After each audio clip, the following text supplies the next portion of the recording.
Hey everybody, welcome to Monster Monday.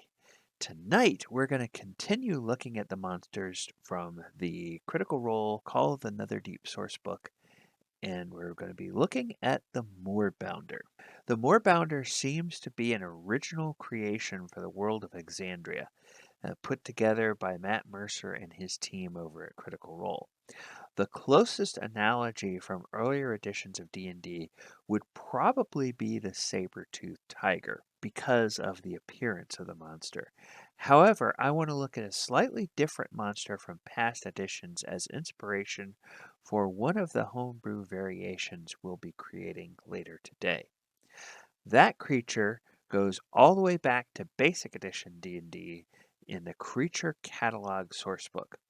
It's called the Becca, and it is described as a variety of unusually large black panther which inhabits dense tropical jungles and warm forests. They are awesome killers, and those who encounter a Becca seldom live to tell the tale. This is not unconnected to the fact that anyone hearing the beast's terrifying roar must make a successful saving throw versus spells or stand rooted to the spot for 2d4 rounds. Characters rooted to the spot may still fight the beast, but they suffer a penalty of -2 to their attacks and damage rolls, a minimum of 1 point of damage anytime they hit. So another homebrew variation on the Moorbounder that we create is based on the idea that apex predators are somehow connected with the land. So we're going to flavor it with some elemental or primal magical abilities. So let's take a look at the Moorbounder and then let's imagine some of these homebrew variations. In the Netherdeep campaign, players will encounter Moorbounders twice. The first appearance is during the initial travel sequence as the party goes to learn more about the strange relic that they found at the festival. Now, both of the forms of Moorbounders that are presented in the monster appendix at the end of the campaign make an appearance in this encounter. The basic Moorbounder is a mount trained by an NPC, and the two of them are being attacked by a pair of wild Bristled Moorbounders, and at least the NPC looks like they won't survive without intervention of the party. Now, later on in the campaign, Moorbounders appear again in a sequence that seems like it might have been inspired by the legendary Orson Welles film Citizen Kane. Now, since these monsters are trivial to the party at that level, they're part of a much larger encounter that the PCs must face. The Moorbounders otherwise are not really in this campaign, and I don't know enough I don't have an encyclopedic knowledge of the episodes of all of the Critical Role campaigns that have been played to date, so I don't know if or when Moorbounders might appear in some of those games. It's described like this, with a vague resemblance to large hunting cats. The Moorbounders' muscular bodies are built for combat, granting them incredible prowess at leaping and a running speed that makes them dominant carnivores. Now, the Bristled Moorbounder, which is the variation that's also published in the campaign, is a weird and deadly offshoot of the Moorbounder, which has rows of long, blade-like bristles covering its sleek body. Now, for lore of these creatures, predators that stalk the marshlands and muddy foothills of Zorhas, Moorbounders are regarded as dangerous killers by those who try to avoid them on their travels, and as prized mounts by those willing to capture and train them. Though the process of domesticating a Moorbounder is fraught with peril, these creatures can become favored hunting companions and powerful war mounts. And then in terms of tactics that you might use if you are going to throw these at your players, Moorbounders hunt with elongated tusks and retractable claws. Bristled Moorbounders use their blades to slash nearby creatures to ribbons. However, these blades make the Bristled Moorbounder less suitable as a mount. So basically what you want to do is you want to use the leap ability that these things have, because they have a tremendous running speed, faster than faster than almost every creature that is in the game, except for some of the very fast flying creatures. And then on top of that, they have a very nice leap feature to get to their prey. Moorbounders, despite their appearance, they are just classified as typical beasts. And beasts are non-humanoid creatures that are a natural part of the fantasy ecosystem. Some of them have magical powers, but most are unintelligent and lack any society or language. Beasts include all varieties of ordinary animals, dinosaurs, and giant versions of animals. We're going to take a look at the stat block for the normal Moorbounder. And these are relatively low level creatures. This has a CR of 1, and it's a large beast, unaligned, armor class 13, 30 hit points, speed of 70, strength 18, dex 14, con 14, intelligence is 2, wisdom 13, and charisma is 5. Intelligence of 2 means it doesn't have any language. Wisdom of 13 means it's a relatively cunning but instinctive hunter. It has dark vision out to 60 feet, passive perception of 11, CR1 proficiency bonus +2, and here's that standing leap that we talked about. Its long jump is up to 40 feet and high jump is up to 20 feet with or without a running start. So it has a 70-foot run speed, and then it could do that standing leap. And that means that it could go a total of 110 feet and then attack. So that's what I'm saying is these things are extremely fast. The claw attack is a +6 to hit, reach 5 feet, 1 target, and 44 +4 slashing damage. Then we have the Bristled Moorbounder, and it's got an armor class of 15, natural armor because of the bristles, 52 hit points, 70, 10 +14, still the same speed of 70 feet. The stat block is exactly the same. Same senses, challenge rating is now 3 instead of 1, and the proficiency bonus is +2. Now, it has the bladed hide feature. So at the start of each of its turns, the Moorbounder deals 5 piercing damage to any creature that is grappling it. And it has that same standing leap. Then it gets multi-attack, so it makes 2 attacks, one with the blades and one with its claws. The blade attack is +6, 1 target, and 2d6 +4 slashing damage. The claw attack is exactly the same as the normal Moorbounder.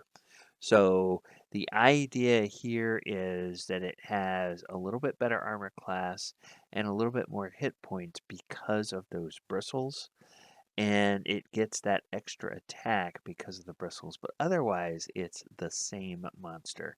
But those additional features make it challenge rating 3 instead of a challenge rating 1. Now we want to look at a couple of the homebrew variants that I have created for the Moorbounder.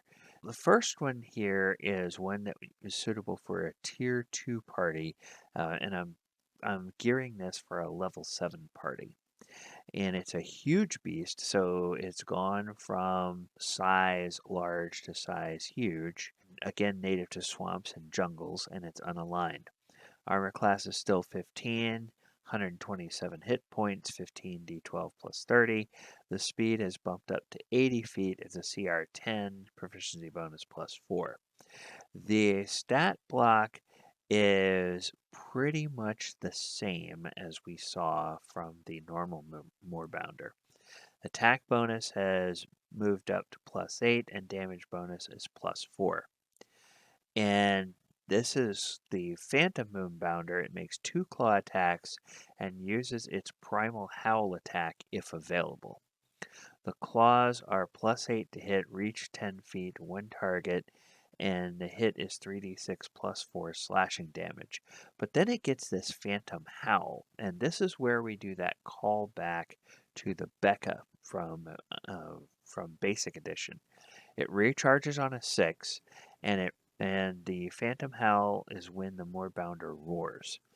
Each creature within 60 feet must succeed on a DC 14 Constitution saving throw or suffer 4d6 thunder damage and be stunned until the Moorbounder's next turn.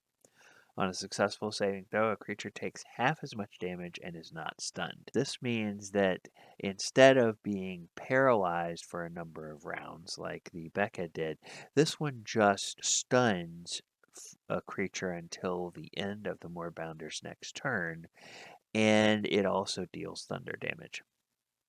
So, of course, we have to make the Phantom Moorbounder immune to thunder damage. And it has that same standing leap, except the long jump is 50 feet and high jump is 30 feet with or without a running start. Because it's a larger creature, gave it a little bit more of a leap. Our second homebrew variant is the Primal Moorbounder, and this one is suitable for a tier 3 party, and I'm saying level 12 party. This is again a huge beast, same environment where you'll find it. Armor class is 17 with 153 hit points, 18d12 plus 36. And this one has a speed of 90 feet and a burrow speed of 40 feet. So this is where we get into kind of thinking of it as being somehow tied to its environment. And remember, we're thinking about swamps and marshes here. So challenge rating is 18, proficiency bonus is +6. Now the ability scores have, some of them have bumped up a little bit. Strength is up to 20. Actually, strength is the only one that has changed.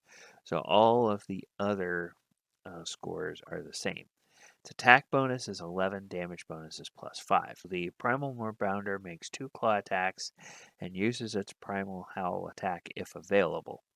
The claws are +11 to hit, reach 10 feet, one target. Hit is 19, so 4d6 +5 slashing damage. And the Phantom Howl now recharges on a 5 or 6. The Moorbounder roars. Each creature within 60 feet must succeed in DC 16 Constitution save or suffer 3d6 thunder and 3d6 lightning damage and be stunned until the Moorbounder's next turn. On a successful saving throw, creature takes half as much damage and is not stunned. So now it is dishing out both lightning and thunder damage with this roar. So it's immune to both thunder and lightning damage. It's also resistant to acid damage. Why? Because it's kind of got just a connection to the elemental plane of Earth. And it has the standing leap, again, same as the other homebrew, 50 feet forward and 30 feet high, with or without a running start. And it does something called a primal burst. So it burrows under a target and makes a bite attack, see below. Target must make a DC 19 strength saving throw or be knocked prone. So the bite is +11 to hit, reaches 5 feet, one target. The hit is 3d8 +5 piercing damage and 1d6 acid damage. That's, again, one of the reasons that it's resistant to acid, is because it uses acid as part of this attack.